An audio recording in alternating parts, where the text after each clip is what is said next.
Hi everyone, welcome back to my YouTube channel. If you're new here, I'm Ellie, and today I'll be sharing my recipe for an apple and blackberry crumble. This is one of my favorite desserts ever. My mum actually makes an amazing crumble, so this recipe is very much inspired by you, Mum, but with my own healthier twist, of course. If you guys try this recipe at home, I'd love it if you could tag me in a photo on Instagram. I'll leave my Instagram on the screen here, and with that, let's get straight into the recipe.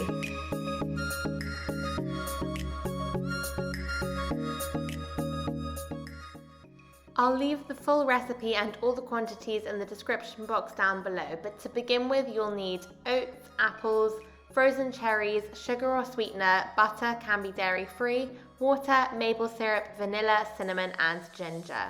First, peel and chop your apples and place them into a large boiling pan. Pour over your water, cinnamon, ginger, vanilla and maple syrup and stir it well and cook this on a high heat for 1 minute. Then put the lid on the pan and turn down the heat to low for 30 minutes, stirring around every 10 minutes.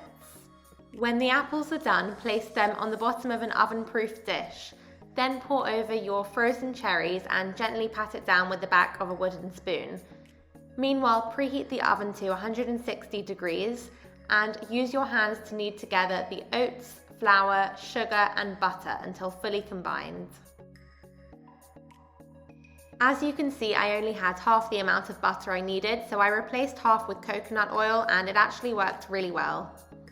Spread the mixture over the fruit, patting it down slightly, and then use your finger to create a small thumb-sized well in the middle of the crumble, so the fruit is exposed, which will help it to cook thoroughly. Then place it in the oven for 50 to 55 minutes until the top turns golden brown, and serve hot, ideally with a side of vanilla ice cream.